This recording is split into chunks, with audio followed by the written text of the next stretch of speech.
rigorous testing of the vendor due diligence process and a thorough vetting of the organizational likability of the product. Because you could have the most secure product in the world, but if it takes a master's degree to operate it, 9 times out of 10, you're not going to use a lot of that feature. You're not going to use a lot of those. So find something that fits with your best practices, find something that fits with your business processes. And so you can actually leverage the vendor itself. And one of the ways that you can do that is doing a risk assessment or a risk breakdown of the vendor, like the one, there's a tool in Cyber Verify that does that.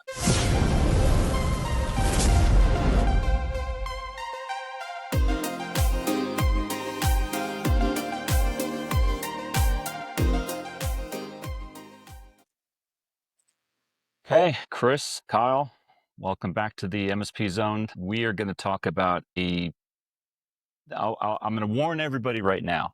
This is going to be a touchy subject for some people, and I want to be very respectful of all the parties involved, because while we don't want to, there's still some things that we don't know about the incident that we are about to talk about.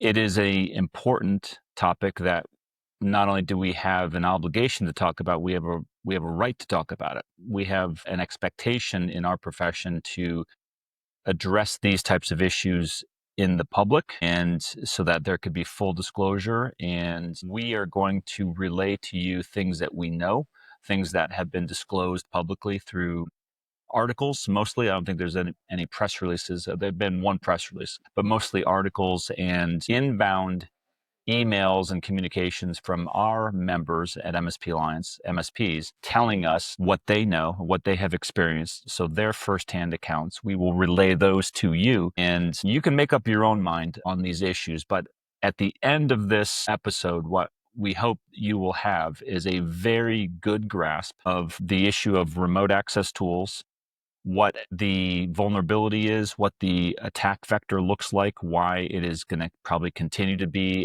a hot target for bad actors, and what you can do as an MSP to safeguard your practice and your customers from that type of threat moving forward. So it's a big task, but that's why we get paid the big bucks at MSP Alliance, right? To do this type of work.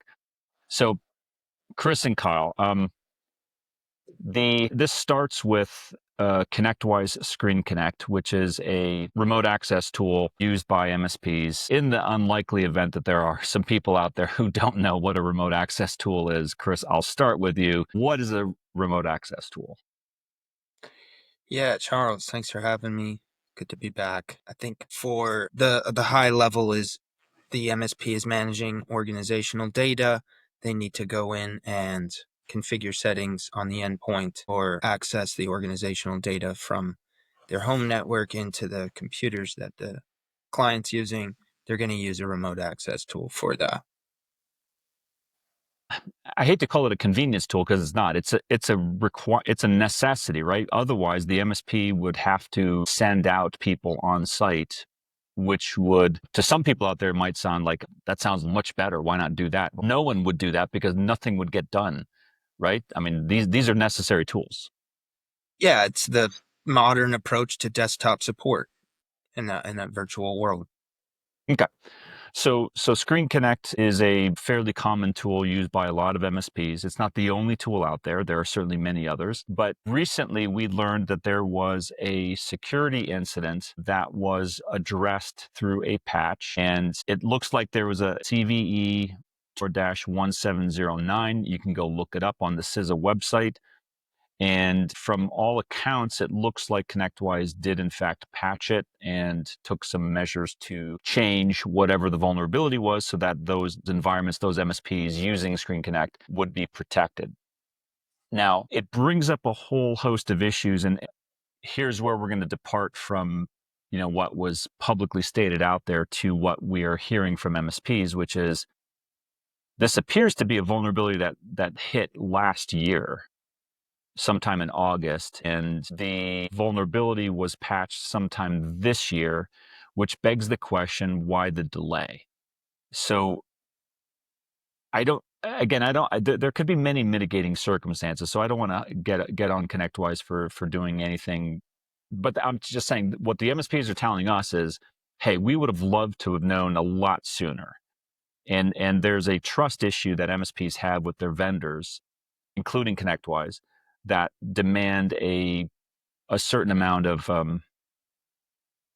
candor and free flow of information. And some MSPs, right or wrong, are reporting to us, hey, we felt like we were left out in the dark. Chris, back to you on data breach. So if you want to synthesize what data breach guidance is globally, but certainly from the MSP standpoint, what would it be? What would it include? Yeah, good question. So I would say from a top-down approach, data breach is a subcomponent of an incident response, and the incident response is a subcomponent of risk management. And so ultimately it falls under the umbrella of risk mitigation, risk management.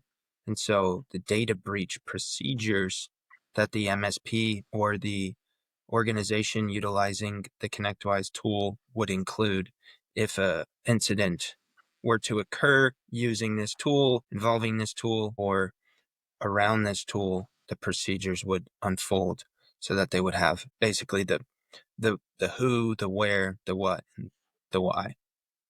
The why generally comes significantly later, but knowing who to contact, how to contact them, and when to contact. Kyle, there's a in our world, in our profession, there's a duty, an obligation to disclose these types of things because the MSPs need. Having a perfect system is not the objective. Having a system that, while it's under constant attack and always being defended, there's a trust, as I mentioned before, that the MSPs demand from these types of vendors. True.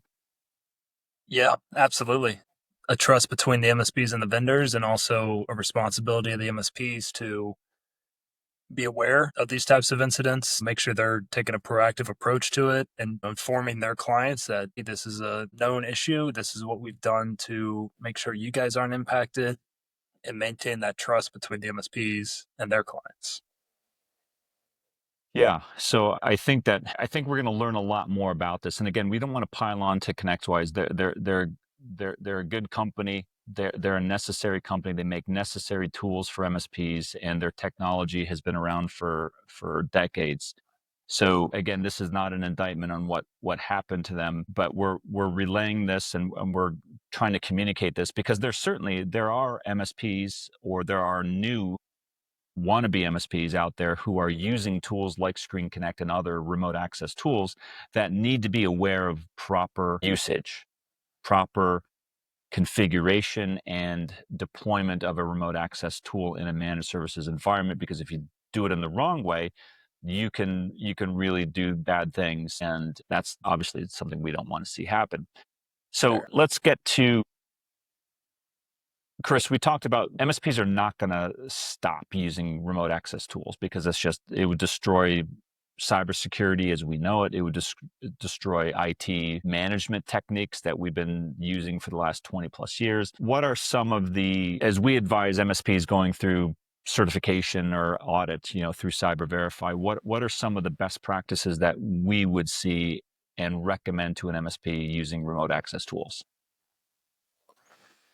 I think the internal controls are always necessary. Having and documenting and adhering to those internal controls, just to pick a couple that are pertinent to this conversation: secure remote access control, which involves safeguarding those connectivity tools behind either VPN access or zero trust network access, right? And then as we speak to this exploit, we know that that is a helpful mitigating tactic, but it wouldn't have fully covered them if they were just adhering to that, because the exploit actually took place on a software patching component, right? And so if you didn't have the right software version, 20 something, then your zero trust wouldn't have fully covered you. So another internal control, right? Patch management. This was done at the cloud level, right? This was not. Is there an on-premise version of Screen Connect? I think there is. Is there not? This particular exploit leveraged the cloud hosted version. So having internal current patching in your MSP environment, is that the issue? Yeah, and and so as we talk about internal controls and mitigating procedures, right? It's a blanket that we need to cover them with. And so the software inventory, right? This is a software, this is the modern version that we're using. It's supported still by the vendor. That's another factor taking place there. Patch management, effective patch management procedures, right, are gonna make sure that, well, and I can't say for certain that any one control is going to cover you here, but what we're talking about is the hygiene principle, which is I'm using software that's reputable and trustworthy. I'm making sure it's up to date, and I have additional coverage when it comes to safeguarding it behind the secure principles. And Kyle, that gets back to a lot of the conversations that we have, that you have with MSPs, where they come to us and they say, "Hey, I think I'm a pretty good MSP. I feel like I'm a pretty good MSP, but I don't really know." And they have a kernel of doubt about something that their team may be doing or not be doing. That gets to Chris's point of, are they really, did they run a vulnerability scan or some GRC scan that says, "Oh, I'm compliant with all these, hundreds of controls. I'm good. I'm safe. I don't need to do anything else." But there's actually a lot left. You cannot just rely on some, kind of dummy tool to tell you if you're safe or not. Yeah, absolutely. And to echo what Chris mentioned a moment ago, are you aware of these potential risks? Or you have a plan in place for when this happens? Have you run through exercises with your teams through a mock scenario of our remote access tool is infiltrated and we can no longer use it? How do we remediate that while at the same time keeping business going, keeping our clients happy? Are you using some type of continuous monitoring software, advanced threat detection software, all of these layers on top to make sure that an incident like this doesn't stop you from delivering great service to your client? Yeah, good point. So I want to just go through some of a quick punch list of core controls, complementary controls. We talked about managed controls in a previous episode, so I feel like a lot of that conversation, guys, is coming right over here, because this has got that built right into it. But we both, Kyle and you, Chris, mentioned patching, right? So that seems like an obvious starting point, which is the MSP, right? And we talk a lot about what the MSP should be doing for customers. This is what the MSP should be doing internally, right? You should be patching, but that's not enough. You can't just rely on patching alone. Monitoring or enhanced monitoring. Chris, walk us through what are minimum table stakes. Like, they can't just be turning their RMM network monitoring tool internally and thinking that's enough to cover this type of threat. An incident management system such as a SIM, and then complementary endpoint detection and response or extended detection and response. So having those, the system being fed, because you're using the connectivity tool, you're using that remote connection tool, track it, track who's using it. If you've got it behind, if you're using a shared version of it, you're using some type of shared credentials to access it, you should be logging who's using those credentials, right? The password management tool is going to find its way in there, and a ticketing platform, ideally from a traceability standpoint, is going to find its way in there as well. Heads around the world just exploded when you just talked about shared credentials for logging into a remote access tool or any type of MSP tool, because I know that there's a lot of, I don't want to call them MSPs, but I know there's a lot of break fix shops that use MSP tools, and then they like to do this shared login, shared user account login. Briefly explain why that is, what we think about that practice here. Yeah.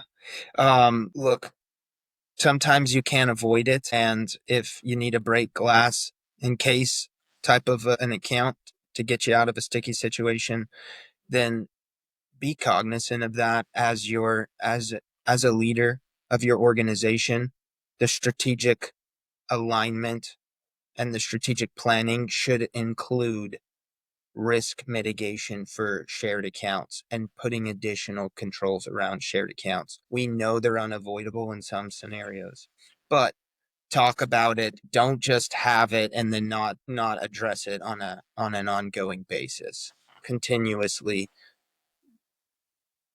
building your organization to be able to track that access as much as possible. Yeah, Kyle, I know you're not on the technical side of the team, but you have a lot of conversations for people for that get around to motive and why they voluntarily or sometimes involuntarily go through programs like ours at Cyber Verify to prepare for or actually undergo an IT audit.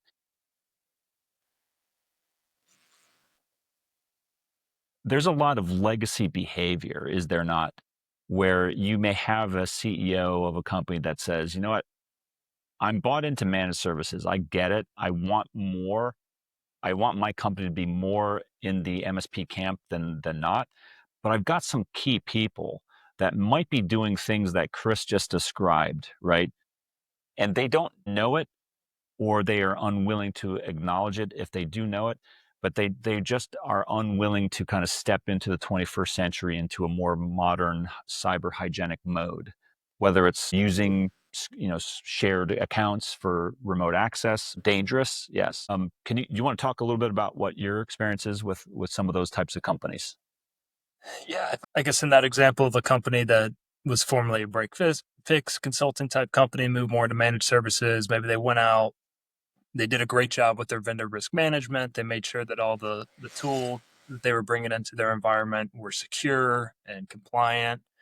They've got all these great tools set up, but are they doing employee training? Are they making sure that everyone that has access to their internal environment is adequately trained? Are they keeping up to date on their training?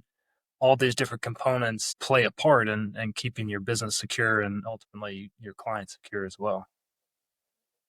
Yeah, you bring up multiple layers. I think both of you brought up multiple layers. So security training, right? Certainly, I think that the training of an MSP team should never end. Like you retire and you get out of managed services, you should consider yourself on a perpetual, ongoing, in almost real time learning and absorption mode, because the pace of change is so fast that you cannot be effective and valuable to your customers and safe to them and to yourself without keeping up with this stuff. Chris, your thoughts on cyber training programs as one of many prophylactic tools against remote access risk? Yes. Yeah. So, there's a lot of out of the box solutions that you could leverage. Even ConnectWise has one for the security awareness training. Me and Kyle were actually discussing this just earlier today. We were talking about campaigns that an internal organization, the organization, can spearhead that target known vulnerabilities. These are like phishing attacks. These are social engineering attacks, and just common exploits that take place outside the perimeter of a secured system, right? Like to caveat and on what Kyle was saying, which is, do you have employees that are doing the security training? Well, to go one step above that is the employee access restricted at the least at the least needed privilege, right? That principle of least needed. And so a lot of MSPs have people wearing multiple hats, front end and back end, right? And so that's a known sticky situation. So those types of employees should be doubling down on training. Okay, I want to touch on that, guys, because I'm thinking of one company, you guys may know who it is, with a flat, horizontal service desk, right? Which is kind of what you were just describing, Chris. Kyle, you may know who I'm talking about. We're not going to say the name, but they're very common in the break fix world, which is to say that a break fix company that thinks that they're actually an MSP, or they're wanting to become an MSP, or anything similar to that. Having a horizontal strategy means that, Chris, to your point, everybody is, even if they're wearing multiple hats, everybody's at the relatively same access level, which is, if you have 10 people on your service desk in this hypothetical scenario, everybody's got the same access, all 10 individuals. You're saying that's absolutely not what should happen. Why is that? Explain for the novice person listening in for the first time why that is not a good practice. Because so like you were saying, having the principle of least privilege or least needed, depending, just to make it simple to understand, I don't need to have admin level access to the servers if I'm just solving level 1 help desk content, right? And so there's there's need to know and the need to do principle. I might need to know some things, but I don't need to do everything, right? And so with that horizontal org line there, the need to do might be convoluted in that case, and they may say, oh, well, I need to log into the servers here and just have a look at them and see what the configurations are, even though I don't need to know that information, right? So setting your organization up so that doesn't happen is probably a pretty good idea. That's probably wise. But Kyle, you talk to a lot of MSP CEOs who are exploring certification and audit, and this topic I know it comes up, which is, how do you break down the thought process of, well, I'm the CEO. Of course, I should have access to everything. Why wouldn't I? Maybe I'm the owner of the company, or if I'm just the CEO and not an owner, I still should have access to everything. According to Chris, absolutely not. You probably should have the least access because you're the most visible, and you've got a target on your back, right? Which all the bad actors are saying, well, go after the CEO's account because maybe they set him up to have God mode turned on. First of all, you come across this, correct, Kyle? I know you do. Yeah, definitely come across this. Usually from that scenario that you described, they're the CEO. They feel like they should be involved with everything that's going on. They want to have their fingers in everyone's soups. But from our experience, if you are a great CEO, you have leaders inside your organization that can handle that for you. You don't need access to everything. You could focus on business improvement and business development ideas and different financial and accounting and human resource aspects that come with that CEO role, and just trust that your team is trained, that they are following the procedures that you have set forth for your company, and you can rely on them to handle those different softwares and tools that your team are using. And Kyle, it's not just the CEO. I mean, I picked on them for obvious reasons, but it could be an IT director. It could be a director of IT services, or somebody in that equivalent role, where, not saying that they shouldn't have admin access, like Chris said, but there's this just notion of, don't have everybody in a flat horizontal mode. You have to have segregation of duties, and you have to have as much hierarchy as you can, not to create bloat and inefficiency. Quite the opposite. It should do the exact opposite, but it also accomplishes another goal, which is it creates that security kind of firewall, which is really critical. To Yeah, to circle back on the original thought there, which is having that flat bar or those shared accounts, right? Because when you have those shared accounts, it's the horizontal nature of a organization chart like that is gonna be very tempted to use the shared accounts, because why not only pay for one account theoretically if everyone's going to have the same access? And so if that's the case, at least have the fix to that is the unique accounts, having unique accounts. And if the CEO, for example, wants to have access, well, don't give their standard privileges to the CEO account. Give him an admin account that he can log into, that you can track when he logs into it, right? Have some safeguards up there so that if there's an exploit that happens at a higher level role, it's not happening on the standard accounts there. Yeah.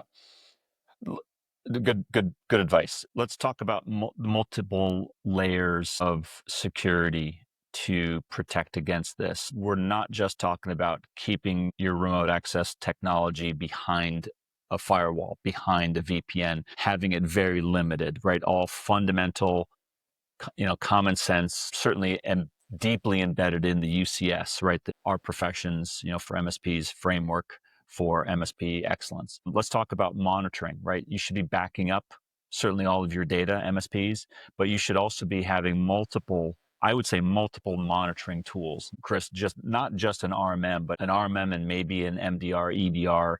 You brought up a SIM before. At least a couple of those, correct, would be required? Yeah, have a global understanding of your enterprise or your ecosystem when it comes to the information security. That goes from the endpoint to the server to the network and to the user. So an EDR tool certainly is gonna reach its fingers all the way down to the endpoint. Coupling that with a SIM tool that can systematically put together those points and that threat data and then communicate it in a reporting, easy to read format, really helpful. And then, like you said, having those scanning and vulnerability tools on the network with probes inside of them or agents it's going to be your best bet. I want to turn to a topic that we have to address, which is vendor risk and vendor risk management. Gentlemen, this is a known element of the UCS, and anyone getting MSP Verify or Cloud Verify or certainly SOC 2 reports need to have that in place. And that means a lot in light of this latest incident. Kyle, your thoughts on just generally MSPs being able to effectively manage their vendor portfolios? Yeah, I'd say as a company, the owner, the leadership team need to sit down and discuss what is your standard, and then don't deviate from that standard. Don't go and get a new shiny tool that's below your standard because it has some cool new feature that you think would be helpful. Stick to your standard, only onboard tools and vendors that meet or exceed your standard. And if you do that, you'll probably be in a pretty good position, but you still need to continuously maintain a sense of where that vendor is. Are they maintaining their own standard? Are they continuing to meet compliance goals and objectives? Are they improving? And if not, maybe it's time to look for a new vendor that is, but just keep your standard and don't deviate from that. So Kyle, you're saying that I shouldn't just grab whatever technology from the web and download it and deploy it and let it fly. Probably not. If you go on Reddit and someone's offering a free ticket platform for you to test out, probably not a good idea. So. Yeah. Good point. So, Chris, we actually go. I think Kyle's advice is good. We actually go even further in Cyber Verify and require certain, kind of minimum steps. What would a couple of those be, in your opinion?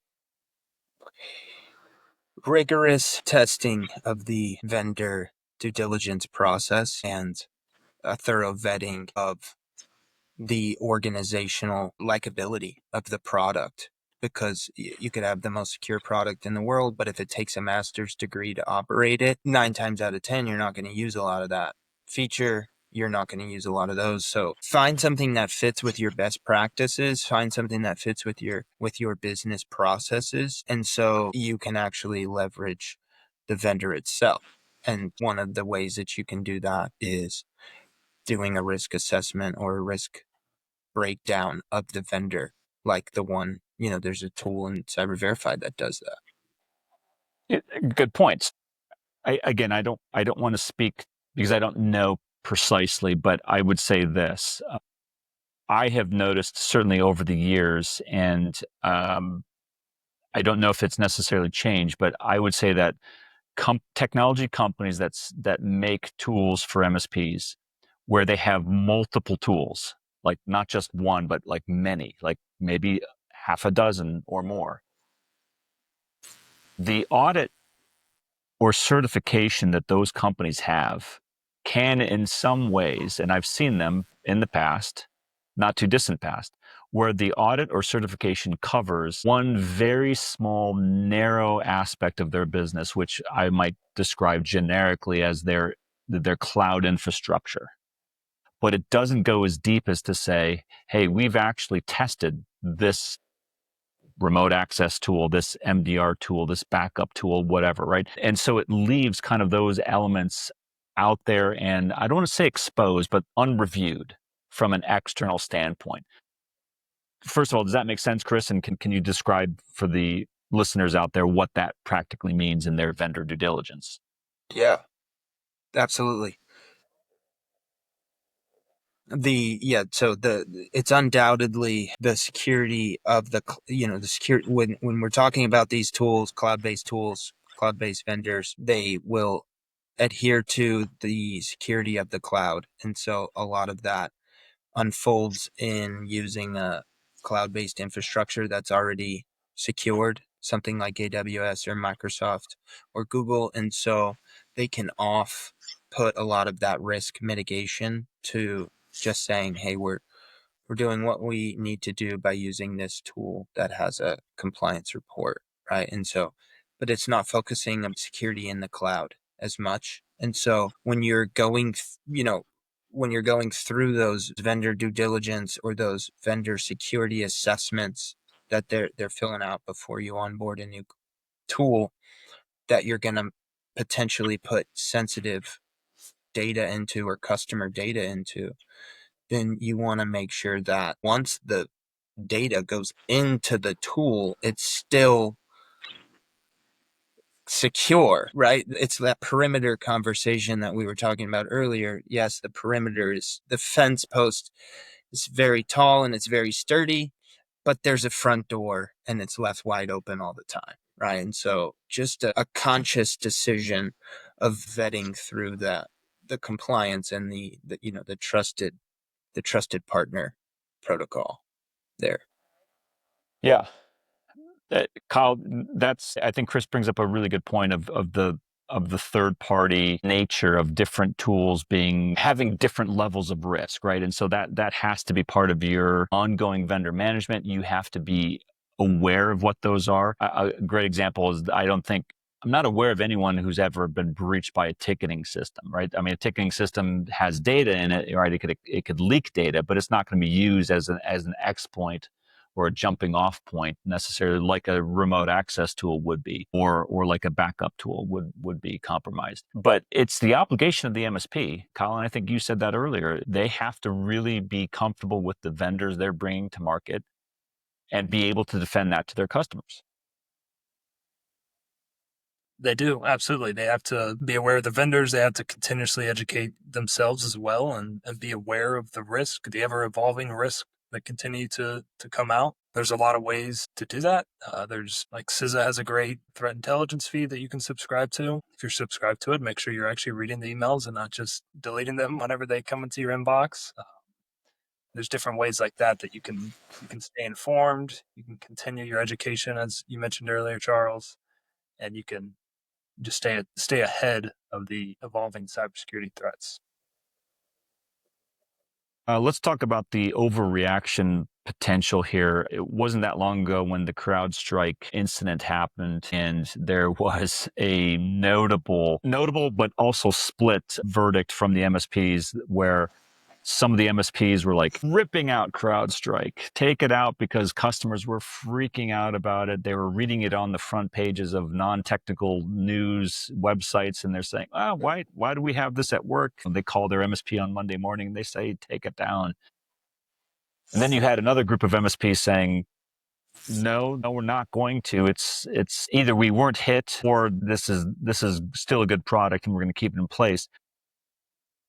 Overreacting can be bad, right? So, I mean, Chris, to you, removing remote access tools is not safe because that leaves a bunch of endpoint devices and networks potentially unable to be managed. Do you want to speak to that aspect of it? Yeah, so that quick jerk reaction that you described as a I think it's a common mindset to do. It's a and to build into your due diligence process backup tools.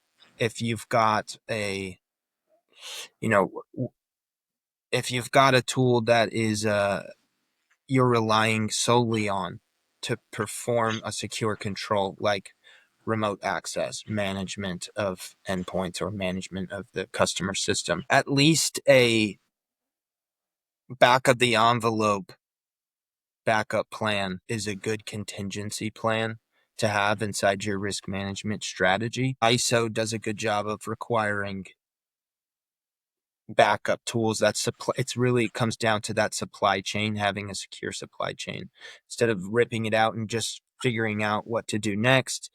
Have a couple of contingency plans. If we can't do remote access tools, then we will leverage the RMM tool to do what we need. But just isolating those endpoints, like you said, and not managing them, letting them lapse in their compliance isn't the smart solution. Good point. Good point. So don't overreact. Make sure that you're mitigated against all, well, mitigate is the wrong term. Make sure that you're covered with redundant controls or compensating controls, I think is the more technical term. And don't rip this stuff out, because this is a key tool for MSPs, but it does need to be reviewed and used with respect. And again, I don't want to speak to did ConnectWise do something wrong, or were they not timely enough for the MSPs? I think the MSPs will vote with their feet on that one, right? So we got bombarded by MSPs who were saying, "Hey, look, we would have loved to have known earlier." I don't know if I'm sure there's some arguments there, but I'm for early notification. But I think that there's also some mitigating circumstances for why you would not. I don't know if Chris or Carl, if you guys have thoughts on why a vendor may not want to talk about this until something's done, right? And maybe they're working on a patch. Who knows?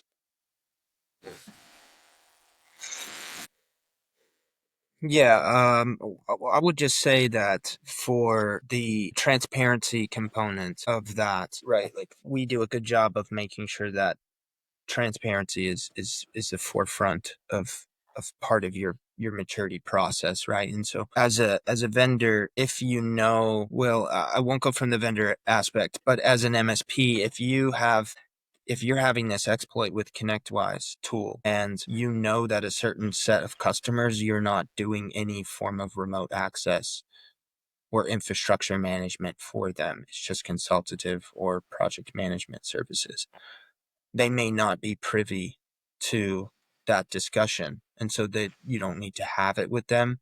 That would be one case in which the need to know versus the need to do takes over. But if you have an exploit and the customer data is at risk, then it's your obligation as an organization, as a trusted partner, to make sure you're communicating. Yeah, good advice. Kyle, we do have some assets available, if I'm not mistaken. You want to walk through at least what one of those might be, and how people can take advantage of that? We do. We have a white paper that we just published this week in response to this incident. It's the remote access tools in a managed services environment. You can find it on our website at mspalliance.com under the resources white papers page. We can put a link for that somewhere, somehow. Um, we also have another resource, and I would say our Inspire peer group of MSPs, they discuss topics like this. I would encourage all MSPs to join some form of a MSP specific peer group that talks about issues like this, not just general business management topics, but really gets into the finer details of cybersecurity and employee awareness training and items like that to make sure you're continuing to sharpen your sword. Yeah, and And look, if you're feeling maybe you use Screen Connect, maybe you use another tool, and you just want to know if you're doing things in the right way, reach out to us. I mean, Chris and Kyle are here as resources. Schedule some time with them, and they can walk you through at least some initial steps that you ought to take in order to make sure that you've got the proper core controls and other compensating controls to make sure that you are as protected as you can be. And again, I would say, guys, a lot of this stuff is just, it doesn't cost you anything. It's just literally being able to make some internal changes. Right. So it's not like you have to go out and buy a new tool in order to safeguard this, remote access vulnerability, or you should already have these tools in place. And, if you need help getting you there, we can certainly help that. I think certification is one of those keys here, where shining a light in a constructive way in how you handle remote access in general can be really helpful, because having people who are friendly to you, trying to help you get better, is going to give you some ideas of, no, you've crossed the line here. You shouldn't do this, but maybe think about doing it this way, and you will become better. You'll become safer. Like, I think that there's a lot of MSPs that could really benefit from that type of feedback. Absolutely. Yep. Okay, guys, we'll keep monitoring the airwaves on this topic. And, as always, if you have questions, comments, be sure to reach out to us. Check out the white paper, implement these kind of fairly basic, fundamental cyber hygiene, MSP best practice methods, and you will see, I think, a very immediate return on your investment. You'll be safer, your customers will be safer, and everyone will be a lot happier. So appreciate you tuning in. Until next time.